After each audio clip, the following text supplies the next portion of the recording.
नमस्कार, आप देखना शुरू कर चुके हैं स्वदेश विशेष। मैं हूं आपके साथ प्रशांत पांडे। एक जमाना था जब भारत राइफल की गोली से लेकर फाइटर प्लेन तक के लिए विदेशी सप्लाई पर निर्भर था, लेकिन तस्वीर बदल चुकी है। निर्भर की जगह आत्मनिर्भर होने की राह पर चल पड़ा है भारत का डिफेंस सेक्टर। नीतियों में बदलाव हुए तो असर दिखना बहुत तेजी से शुरू हुआ। आज प्रचंड जैसा लाइट कॉम्बैट हेलीकॉप्टर भी देश में बनकर तैयार है, तो ब्रह्मोस के नए एडवांस वर्जन पे तो दुनिया फिदा है। रक्षा बजट में बढ़ोतरी और एग्रेसिव अप्रोच से भारत डिफेंस सेक्टर में अपना दमखम दिखा रहा है।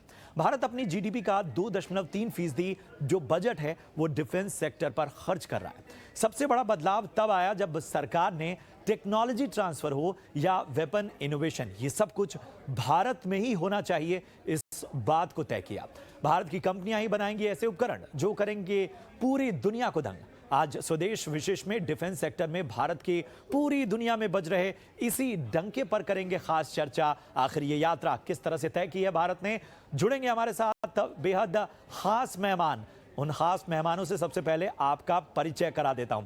हमारे साथ हैं lieutenant colonel retired JS Sodhi साहब। आप डिफेंस और स्ट्रेटेजिक एक्सपर्ट भी हैं। बहुत बहुत स्वागत सोढी साहब ईटी नाउ स्वदेश में। इसके साथ ही के सिन्हा साहब हैं, मेजर जनरल रिटायर्ड, आपका भी बहुत बहुत स्वागत। इन दोनों खास मेहमानों का इस वक्त मैं स्वागत करता हूं। सबसे पहले सोढी साहब, मैं आपके पास आना चाहूंगा। ये जो तस्वीर बदली है, इसे देखकर वाकई गर्व से सीना भी चौड़ा होता है, और इसके साथ ही एक जो टारगेट बड़ा ही असंभव सा लग रहा था वो इतना नजदीक आ जाएगा।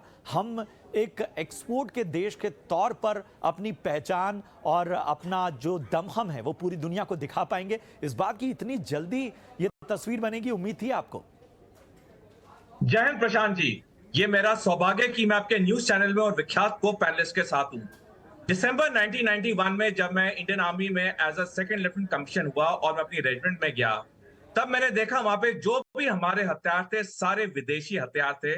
तब मेरे दिमाग में एक मन में एक चीज आती थी कि हम अपने देश में बनाए हुए हथियार क्यों नहीं इस्तेमाल करते हैं। और 8 साल पहले जब नरेंद्र मोदी जी ने पहली बार मेक इन इंडिया और आत्मनिर्भर भारत का सपना दिया प्रधानमंत्री बनने के बाद, और ये 8 साल में ये सपना इतना सफल हुआ कि पूरी दुनिया चौंक गई कि महज 8 साल में भारत ने इतनी बड़ी प्रोग्रेस, इतनी बड़ी तरक्की कैसे कर ली। जहां भारत, जैसे आपने ओपनिंग ग्राफिक्स में सही कहा, जहां भारत हर चीज अपने रक्षा रिक्वायरमेंट की इंपोर्ट करता था, महज 8 साल में आज भारत दुनिया में टॉप 25 देशों में है हथियार बना के एक्सपोर्ट करने में। आज हमारी रैंकिंग 23 नंबर है पूरी दुनिया में। 2014-15 में हमने सिर्फ 1600 करोड़ के हथियार एक्सपोर्ट किए थे, और पिछले फाइनेंशियल ईयर में हमने 16,000 करोड़ के हथियार एक्सपोर्ट किए, और 2024-25 तक 35,000 करोड़ के हथियार एक्सपोर्ट करेंगे। चाहे हम देखें आईएनएस विक्रांत का जो कमीशन हुई इंडियन नेवी में, चाहे हम एलसीएच प्रचंड को देखें, चाहे हम अभी कुछ दिन पहले C-295 medium tactical transport aircraft जो वडोदरा में बनेंगे, मोदी जी ने उसका उद्घाटन किया। ये सारी चीजें जब हम देखते हैं, एक तस्वीर उभर के आती है कि भारत आज अपनी रक्षा रिक्वायरमेंट में आत्मनिर्भर भी है और दुनिया को एक्सपोर्ट भी कर रहा है। ये मेरे लिए और हर भारतीय नागरिक के लिए बड़े गर्व और गौरव की बात है। तो ये वाकई गौरव का क्षण, हम इन सारी चीज़ों को देख भी रहे हैं। के सिन्हा साहब, मैं आपके पास आना चाहूँगा। भारत जो है जो तैयारी नज़र आ रही है, उस लिहाज से दो चीज़ें बड़ी समझने की ज़रूरत है कि एक तो जिस तरह से हम देख रहे हैं पूरी दुनिया की उथल पुथल और जिस तरह से एक ग्लोबल बेचैनी हमें महसूस हो रही है, उन सब के बीच भारत ट्रू फ्रंट वॉर के लिए कहीं ना कहीं उसे तैयार हमेशा रहना पड़ता है। एक तरफ पाकिस्तान, दूसरी तरफ चीन। और क्या मानते हैं कि एक बहुत बड़ा फैक्टर रहा जो हमें इस टारगेट को, जो कि हम कई बार जब बातें होती थी आत्मनिर्भर होने की डिफेंस सेक्टर में, तो बहुत लंबे भविष्य की हम कल्पना कर रहे थे, और अब ये टारगेट बहुत नजदीक लाना पड़ा है। तो क्या ये एक बड़ी वजह है? इसके अलावा क्या फैक्टर्स देखते हैं आप? जय हिंद। देखिए, जो हमारा डिफेंस मैन्युफैक्चरिंग के जो एम्बिशंस हैं, वो यदि आप उसको देखें, जिस तरह से 5-6 सालों के अंदर में जो काम हुआ है, और पहले 70 सालों के या 65 इयर्स के पहले तो उसमें बहुत बड़ी गैप आपको दिखाई देंगे। टोटल हमारी जो स्ट्रैटेजी एंड अप्रोच है, उसके अंदर में पूरा 100% इसके ऊपर में एक चेंज है। देखिए, हम तो आत्मनिर्भर उस समय भी बात करते थे कि आत्मनिर्भर बनना है। जब हमारा देश आज़ाद हुआ तो भारत एक ऐसा फॉर्चुनेट कंट्री होगा जिसके पास डिफेंस सेक्टर्स के पीएसयूज उस समय भी थे, ऑर्डिनेंस फैक्ट्री बोर्ड थी। हमारे पास आज के दिन में 16 पीएसयूज हैं जो डिफेंस पीएसयूज हैं, और इसकी ये आज के दिन है जो जब हम आज़ाद हुए थे तकरीबन हमारे पास 12 थे। और देखिए उस समय भी बहुत चीज़ें की मैन्युफैक्चरिंग होती थी, मगर हमारी अप्रोच जो थी वो टोटल डिपेंडेंट बन के, बिकॉज जितने भी हमारी ये मैन्युफैक्चरिंग यूनिट थी, हमने कभी भी प्राइवेट सेक्टर को इसमें इनकरेज नहीं किया, आप आइए इस मैदान में कूदिए। तो उसके अंदर में बहुत सारी कारणें थी। पहले तो हम जब चले हम आज़ादी के बाद, तो ऐसा भारत एक शांति प्रिय देश है, हमारे पास तो सेना रखने तक की जरूरत नहीं है, ऐसा सोच था। 62 के बाद थोड़ा बदला, मगर फिर भी हम डिपेंडेंट हो गए क्योंकि आप उन चीजों में पिछड़ गए। दूसरे अलावा जो प्रॉब्लम आई वो आपके जितने भी हमारे डिफेंस मैन्युफैक्चरिंग यूनिटें होती थी उसके अंदर में यूनियनबाजी हो गई। तो यूनियनबाजी के कारण प्रोडक्शंस में वो चीज पूरा सपना धरा का सदा रह गया और हम डिपेंडेंट होते चले गए। ट्रांसफर ऑफ टेक्नोलॉजी के बाद वो नई चीजें हैं जो हम बात करते रहे और हम उसके ऊपर फिर डिपेंडेंट हो गए। कभी हम ऐसा नहीं सोचा कि हम रिसर्च करेंगे डेवलपमेंट, जो कि अभी हुआ है। ये चेंजेस जो अब आया है इसके आयाम 2018 के बाद दिख रहे हैं, और 4 सालों में आप देखिए या 5 सालों में आपने कहाँ छलांग लगाई। वो छलांग जो कि आपको, क्योंकि जब तक आपकी फिलॉसफी, आपकी स्ट्रेटजी, आपकी दूरदर्शिता ठीक नहीं होगी। आप किस पायदान में खड़े थे? आप थे उस समय 25वें पायदान, और देखिए उस पायदान में आप खड़े थे जब हम बात करते हैं निर्यात की, और आयात में हम दूसरे, सऊदी अरेबिया के बाद दूसरे नंबर पे थे क्या। और हम ये कहते थे 65% से लेकर के ये 85% से चला गया जब चीजें ऑब्सोलीट होने लगी। तो हम सब चीज को बाहर के देखते रहे, उस पर डिपेंडेंसी। उसके कारण बहुत थे, राजनीतिक कारण थे, लोग उसमें एक ऐसा था पैसा बनाना कि हमें पार्टियां चलाएंगे, पॉलिटिक्स है ये। पर वो जो चीजें बदली हैं उसके बाद, और खास करके जो विजन आया, विजन अभी ये है कि 25 सालों में जो अमृतकाल की बात हो रही उसमें भारत नंबर 1। तो छलांग आपने लगाना कहाँ है? अभी जो आया है रिपोर्ट उसमें हम 23rd नंबर पे हैं, जो अभी आई है रिपोर्ट। 25 से हम 23 नंबर पे आए हैं, और आज हम केवल 0.017% जो ग्लोबल आयात होती है डिफेंस प्रोडक्शंस की, वो उस पे हैं 0.017%। और हम कह रहे हैं कि 25 साल में हम छलांग नंबर 1 पे जाना चाहते हैं, और उसकी शुरुआत दिखनी शुरू हो गई। देखिए, और चीजें जो आप देखें उसका सबसे बड़ा जो हम आईना देखते हैं, उसकी आप प्रतिबिंब दिखते हैं, वो दिखाई देती है जो अभी डिफेंस एक्सपो हुआ है। आप अपने कंपनियों को केवल बुलाते हैं, आप उन कंपनियों को, पहले तो पूरे के पूरे विश्व की कंपनियां आकर के होल्ड लग जाती थी डिफेंस एक्सपो में। फिर दूसरी जो चीज थी, इसमें आप उनको बुलाते हैं जो इंडियन ओशन रीजन्स के हैं, या आप अफ्रीका से बनाते हैं क्योंकि वो हमारा मार्केट होगा। तो देखिए अप्रोच क्या है, और अप्रोच में आप अपने ऊपर ही ये लगाते हैं, लिमिट करते हैं कि कुछ हो जाए। हम पहले उन्होंने कहा 107 चीजों के ऊपर में आइडेंटिफाई किया कि हम चीजों को नहीं खरीदेंगे, ये पहली बार हुआ है। सेल्फ रिस्ट्रिक्शन हम अपने ऊपर लगा रहे हैं कि कुछ हो जाए, बिल्कुल। लड़ाई और लग जाए, टू फ्रंट, थ्री फ्रंट हो। ये आत्मविश्वास, दूरदर्शिता, और इसके साथ ही जो भारत की तैयारी है उसमें एक जो लगातार कहा जा रहा था कि केवल बड़ी बड़ी बातें ना हो, एक्शन भी देखे। प्लानिंग तो बहुत हो रही थी लेकिन एक्शन कम दिख रहा था। वो कागजों पे बातें बहुत होती थी लेकिन उसे एग्जीक्यूट करने की जब बारी आती थी तो हमेशा हम पीछे रह जाते थे। वही फर्क मिटा है, और जाहिर सी बात है कि इन सब के बीच सबसे अहम बात जो समझने की है वो ये है कि आखिर इस बदलाव के बीच भारत को सबसे ज्यादा फोकस किन चीजों पर करना होगा। और सोडी साहब, आपसे बेहतर शायद कोई नहीं बता पाए। एक सोल्जर का जो मन होता है वो हमेशा आत्मविश्वास जोश से लबरेज होता है, लेकिन आज की जो दुनिया है वो तकनीक आधारित दुनिया है। जो लड़ाइयाँ लड़ी जा रही हैं वो तकनीक में किस तरह का एज आप ले रहे हैं उससे लड़ी जा रही हैं। आप क्या मानते हैं सबसे बड़ा जो फर्क आया है भारत के डिफेंस सेक्टर में वो किन वेपन्स की वजह से आया? प्रशांत जी, जैसे जनरल सिन्हा साहब ने सही बताया कि हमारे पास हथियार बनाने वाली कंपनियों की कमी नहीं थी।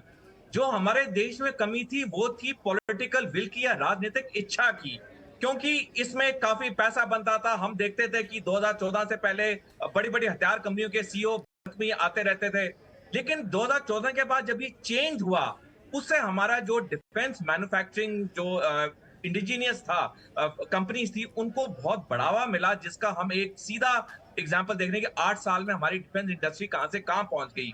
जहां तक टेक्नोलॉजी की बात है, मैं आपके साथ बिल्कुल सहमत हूं कि जितना आधुनिक जमाना हो रहा है उतनी आधुनिक टेक्नोलॉजी किसी भी देश को चाहिए। और चाहे हमारी जो सेना है, वायुसेना है, नौसेना है, ये चेंजिंग टेक्नोलॉजीज को अपना रही हैं। इसके साथ एक और महत्वपूर्ण बात यह भी है प्रशांत जी कि टेक्नोलॉजी जितनी भी एडवांस्ड हो जाए, लेकिन जो हथियार के पीछे सैनिक रहेगा सबसे महत्व उसका होगा। हम चाहे रूस देखें चाहे हम चीन देखें, उनके पास आधुनिक हथियार हैं, लेकिन उनकी जो सैनिकों की जो क्वालिटी है वो बहुत कम है। वो इसलिए कि रूस ने 2008 से अपने रक्षा सुधार करने शुरू किए, जिसका खामियाजा उन्हें भुगतना पड़ा। उनकी जो सैनिकों की क्वालिटी वो कम हो गई। यही हाल चीन का हुआ। 1984 से उन्होंने रक्षा सुधार किए काफी जोर शोर से। जहां तक भारत की बात है, भारत के पास जो सैनिक शक्ति या जो मोटिवेशन है जवान का वो बहुत हाई है। इसी के साथ जो टेक्नोलॉजिकल हथियार हमें चाहिए वो सबसे इंपॉर्टेंट चाहिए हमें ड्रोन्स। कुछ दिन पहले ही एक प्रपोजल निकला डिफेंस मिनिस्ट्री से 750 ड्रोन्स खरीदने का। ये जो ड्रोन वॉरफेयर है ये आने वाले वक्त में एक अहम भूमिका निभाएगी और भारत की रक्षा मंत्रालय इससे बिल्कुल वाकिफ है। और इसीलिए एक हम वॉर फुटिंग पे अभी हम ड्रोन्स खरीद भी रहे हैं, इनको हम डेवलप भी कर रहे हैं, क्योंकि ड्रोन्स एक आने वाले वक्त में एक अहम भूमिका निभाएंगे किसी भी युद्ध में, अगर भारत पे कभी कोई भी देश युद्ध छेड़ता है। बिल्कुल बिल्कुल, और यही वजह है कि हमें जो ये एग्रेसिव अप्रोच है उसे जारी रखना होगा और इसके बाकी पहलुओं पर भी हम बात करेंगे। के सिन्हा साहब, ये जो अप्रोच बदली है इसका एक जो बड़ी बात समझ में आती है और जब हम सारी चीज़ें पढ़ते हैं तो उसमें एक चीज़ समझ में आती है कि कोरोना काल में जब सप्लाई व्यवस्था में भारत कहीं ना कहीं उसको बहुत ज़्यादा इफेक्ट पड़ा, क्या ये जो तेज़ी है वो एक कोरोना का भी सबक था? और कई बार चूंकि हम रूस को लेके बहुत ज़्यादा डिपेंडेंट थे, इसके अलावा कई बार जो हम कहते हैं कि जो असेंबलिंग का प्रोडक्ट्स हैं उसको लेके हम चाइना और बाकी देशों से भी कहीं ना कहीं उन पर डिपेंडेंट थे। ये सारा जो अप्रोच में बदलाव आया है, ये जो सोच में बदलाव आया है, इसकी एक बहुत बड़ी वजह ये भी है क्या? है कि प्रशांत जी की कोरोना काल के समय, हाँ, वो आत्मचिंतन का समय जरूर था और आत्मचिंतन ये पहले से चल रही थी। उस समय कुछ ज़्यादा ऐसा, क्योंकि सप्लाई चेन की जो आप बात कर रहे हैं, सप्लाई चेन में सारी चीज़ें हैं। देखिए, जब आप डिपेंडेंट हो जाते हैं किसी चीज़ पे भी और जो कटिंग एज टेक्नोलॉजी कोई आपको देता नहीं। देखिए, आज के रक्षा के दौर पे रक्षा उपकरणों में cloud computing, artificial intelligence, augmented reality, virtual reality, robotics की हम जब बिग डाटा एनालिसिस की जब हम बात करते हैं, cyber, satellite, 5G, 6G, quantum computing, ये जो चीज़ें हम बात कर रहे हैं उसमें ये देखिए एक छोटा सा चीज़ है जो कि अभी ड्रोन आया है। इसके अंदर में 2-3 चीजें हैं जो भारत के लिए पूरे विश्व में, जो हम कहते हैं कि 25 साल में हम करके एकदम नंबर 1 पायदान में चले जाएंगे, उसकी पूरी संभावनाएं दिखती हैं। जो आपने कहा वो आत्मचिंतन के समय में, और उसका आत्मचिंतन का देखिए जो उद्घोष हुआ, उसकी जो जब आप देखते हैं तो वो जो गुजरात में अभी हमारा डिफेंस सेक्टर वो एग्जैक्टली सेम है। आज 30 कंपनियां, आपको सुनकर हैरानी होगी कि हम 30 जो हमारी प्राइवेट कंपनीज हैं वो टैंकों के लिए, गन्स के लिए, हैप्टर्स के लिए सामने आ रहे हैं, मिसाइल्स के लिए सामने, शिप बिल्डिंग में आ रहे हैं। तो राइफल ये सब तो चीज है ही है जो चल रही थी पहले, वो साइबर में, स्पेस में। और जो हमारे पास सबसे ज्यादा है वो रिलायबिलिटी फैक्टर, जिसको कहते हैं कि आपकी चीजें रिलायबल हों और बहुत कम महंगी हों, बहुत कम। आप ये सोचिए कि मैं 2 दिन पहले आपने देखा, आपने 30 सैटेलाइट छोड़े एक साथ, 36 सैटेलाइट गए, और उसका पैसा जब हम मून का मिशन, हमने मार्स में मिशन भेजे थे, तो वो मार्स का मिशन की जो खर्चा आई थी, वो बॉलीवुड, जो हॉलीवुड की फिल्म है उससे भी कम, एक मूवी के कम से खर्चे से आपने भेजा। तो विश्व इसका कायल है, क्योंकि आप देखिए, ये नहीं कि आप केवल इनको बेचेंगे सऊदी अरेबिया जिनके पास बड़े पैसे हैं।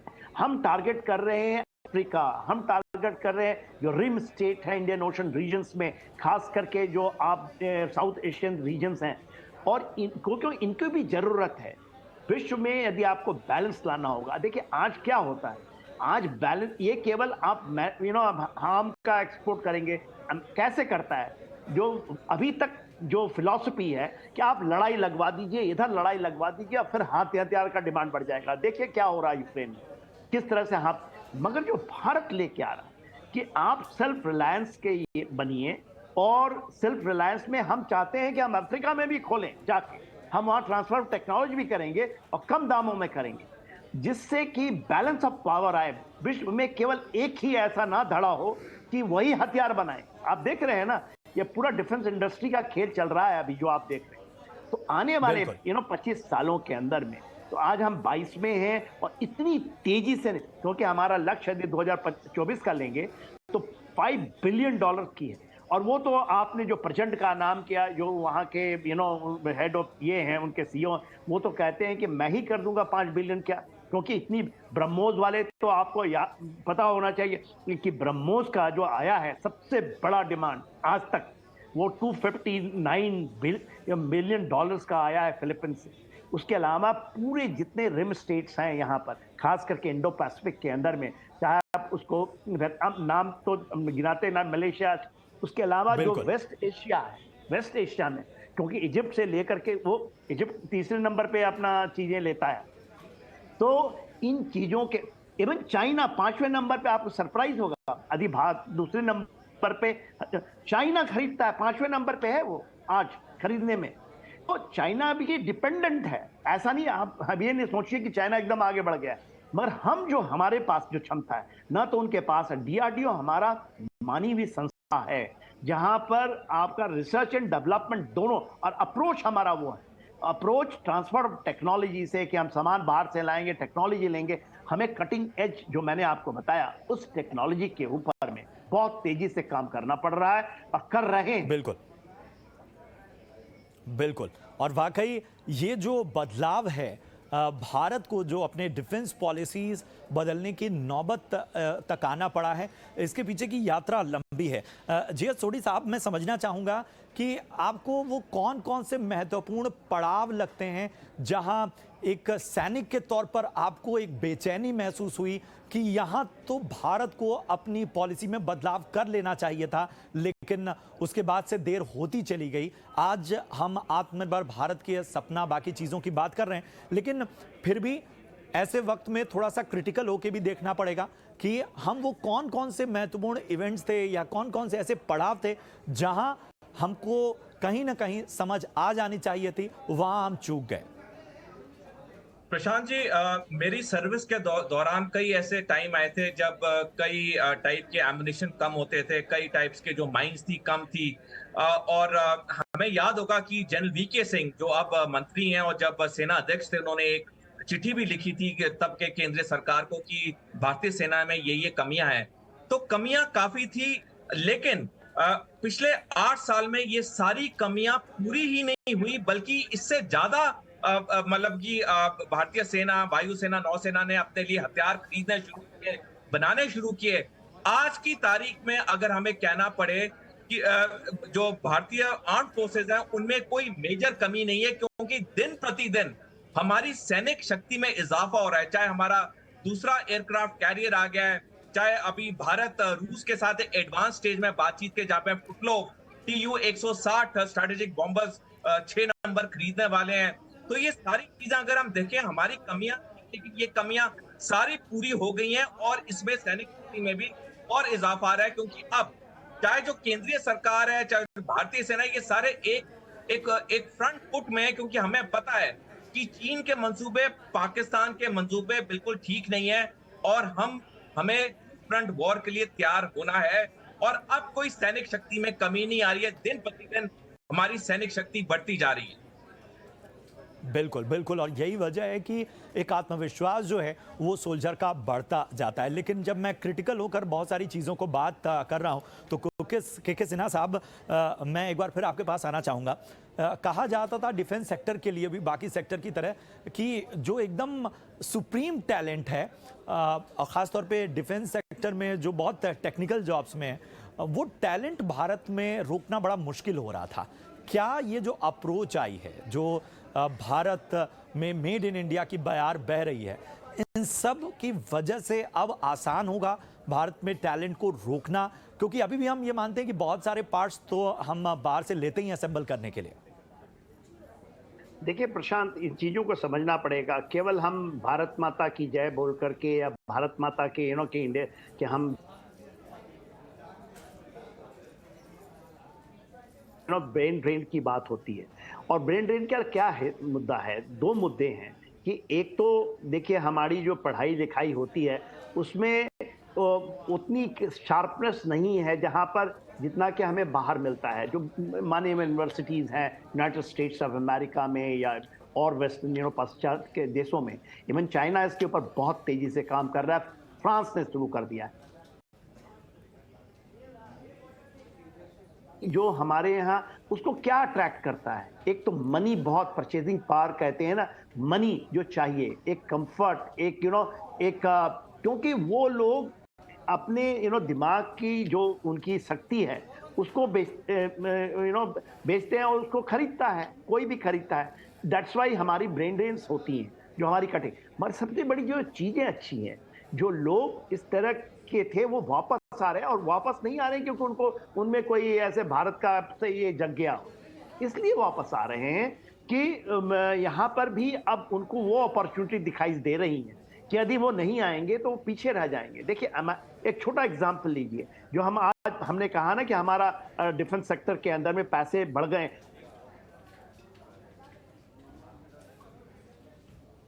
मेजर बायर है, और उसके साथ हमारी पूरी कंपनियां जो हमारी इंडियन कंपनीज हैं उसके सप्लाई चेन में लग गए हैं, वो उनके पार्टनर बन गए हैं। तो ऐसा नहीं कि तो वो जो वहां बैठे हुए वही वहां लगे हैं, और इंडियन कंपनीज उनको अभी बाई बैक कह लीजिए या उनको अपनी तरफ, तो वो जो मैंने बात किया जो कटिंग एज टेक्नोलॉजी कोई नहीं देगा, और पूरे विश्व को कटिंग एज टेक्नोलॉजी भारत के ही जो बुद्धिजीवी हैं जो हमारे वो दे रहे हैं बाहर।